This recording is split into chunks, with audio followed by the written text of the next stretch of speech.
Welcome to another deep dive.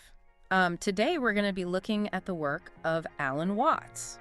Oh yeah, Alan Watts. And I gotta say, I've always found Zen Buddhism kind of fascinating, but I'll be honest, it's always felt a little mysterious to me. Yeah. But reading through these essays, I think Watts really does a great job of kind of pulling back the curtain a bit. He does. He's very engaging. Yeah, and he's got this really unique way of explaining these really complex ideas. Yeah. Especially this thing he calls cosmic consciousness. So can you tell us a little bit about... Well, it's interesting because he doesn't present it as this distant or unattainable state. Right. He actually argues that we've all had glimpses of it in our lives. You know those moments where you suddenly feel deeply connected to everything around you? Yeah, like those times when you're maybe lost in a piece of music or Exactly. out in nature Yeah. and you kind of lose track of yourself and time for a moment. Totally. He's saying that those are hints Okay. of what he calls this cosmic consciousness. Okay. It's like these flashes of insight where the boundary between you and the world seems to just dissolve. Interesting. And he quotes a number of sources who describe this as this overwhelming sense that the universe is perfect, just as it is, like a sense of total acceptance and a sense of wonder, too. Wow.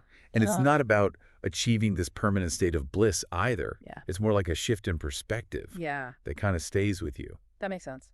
So then why, if the universe is perfect as it is, why are we humans so obsessed with control?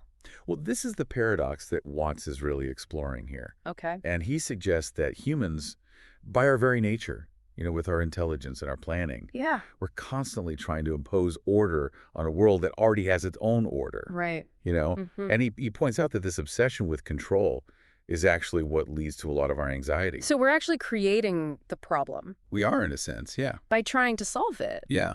But I mean, isn't some level of control necessary, for society to function? I mean, we need systems. He acknowledges that. We need rules He does. to manage complexity. But he uses this great anecdote about bureaucracy, Oh, yes. specifically an experience he had at UC Berkeley. Okay. And he describes how, a very simple task Yeah. became just completely bogged down in paperwork. Oh, I've been there. Right. Yeah. Just to illustrate how these systems designed for control can actually lead to stagnation and frustration. Oh, it's like the more we try to control things, It's true. the more they slip away. Yeah, Yeah. that's exactly it. So how do we escape that? So he argues that this struggle comes from a conflict Okay. between our intelligence and our instincts, our need to analyze everything, and our capacity for faith. So instead of seeing them as Exactly. complementary, We see them as opposites. we set them at odds with each other. Right. And this stems from our tendency to view things in these sort of separate Yeah. opposing categories. Rather than seeing how they're interconnected and actually... Interdependent. Yeah, interdependent. Yeah. And Watts describes this feeling of our actions being both free and determined, and suggesting that this sense of paradox Okay. arises from this illusion of our separateness from the universe, Okay. that we feel like we're in control, but we're also part of this much larger Yeah. process Wow. that we don't fully grasp. Okay. Okay. So if that feeling of separateness is kind of driving this need for control, and that control is ultimately an illusion, Right. how do we break free of that? Well, this is where Zen offers a very different perspective. Okay. It's a way of life that seeks to cultivate inner harmony Okay. and acceptance, not through force or control, Yeah. but through a kind of effortless action. Effortless action. Yeah. And he uses this really interesting analogy Okay. of a ball Okay. in a mountain stream. Oh, okay. I'm intrigued now. How does a ball in a mountain stream relate to Zen? Well, the ball doesn't resist the current, right? Right. It just moves with it, effortlessly adapting Okay. to the changing flow. Yeah. And Zen, in a way, is about learning to move with the flow of life, Okay. to respond with grace and flexibility, rather than trying to force the river Yeah. to bend to our will. That sounds great in theory. Yeah. But how do you actually do that? That's where these Zen training practices come in, like koans. Koans. Yeah. Have you ever heard of a koans? I think so, but remind me. So imagine being asked a question, Okay. like, What is the sound of one hand clapping? Okay, that's A riddle. a riddle that doesn't have an answer. Exactly. It's designed to kind of break through our logical thinking. Yeah. To push you into this mental double bind where you have to confront the limitations of your ego Okay. and your conscious control. So it's about kind of letting go of the need to figure it all out. To figure it all out. Yeah.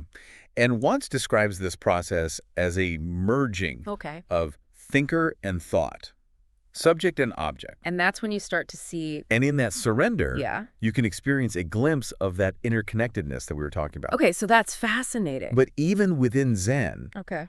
Watts observes this tension between different approaches, which he calls beat Zen. Beat Zen. And square Zen. Square Zen. Those sound like two very different things. They are. So beat Zen, as Watts describes it, emphasizes effortlessness. Rejects discipline, while square Zen emphasizes rigorous practice. So it's the more traditional approach. So too much emphasis on effortlessness could lead to kind of a lack of discipline, a lack of direction, and too much emphasis on discipline could become too controlling. Exactly. And he connects this back to control by suggesting that both extremes can actually be ways of avoiding true self-acceptance. He says that the essence of Zen is nothing special. Nothing special. It's just this simple, natural way of being present in the world, without pretense or striving. It's almost like those moments when you're so absorbed in something that you're not even self-conscious. You're not trying to control it. You're just being. And that leads us to maybe the most controversial part of Watts' exploration, and that's the use of consciousness-altering substances. Psychedelics. LSD, mescaline. I gotta admit, I'm a little hesitant about this part. Because the idea that you can just take a drug and have some kind of spiritual awakening seems too easy. It does. And Watts doesn't shy away from that controversy. He emphasizes that these substances are not shortcuts to enlightenment.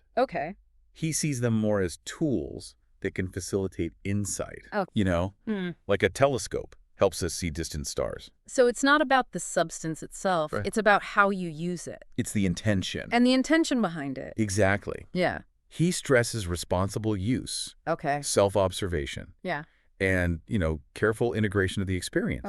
But he shares these incredibly vivid descriptions of his own experiences. What kind of things did he experience? He describes feeling timeless, heightened perception, even experiencing multiple perspectives, all of which seem to support this idea of interconnectedness. That's so central to Zen. He talks about merging with his surroundings. Dissolving the boundaries between himself. So this is that non-duality where all the separations... Where it all melt away. And what's really interesting is that through these experiences, Watts came to view the underlying nature of reality as fundamentally intelligent and loving. Even with all that... Even in the face of... suffering. And chaos that we see in the world. It's not about denying the pain and suffering. But understanding it within this larger context of interconnectedness. And ultimately love. And love. That's what makes his work so compelling. He's not just presenting a set of ideas. He's sharing his own personal experiences. And challenging us to question our assumptions. And consider a very different way of being in the world. I mean, it's amazing how he brings together all these seemingly disparate ideas. I know. You know, like from cosmic consciousness to bureaucracy to psychedelics. It's like they all point to this same truth about interconnectedness. That's the beauty of Watts, I think. He really challenges us to see the world differently. To move beyond those dualistic categories that we often get stuck in. And what I find really practical about his insights is that they offer a path to a more harmonious, accepting, and even joyful way of living. It makes you wonder if we're kind of creating our own suffering by clinging to this illusion of control.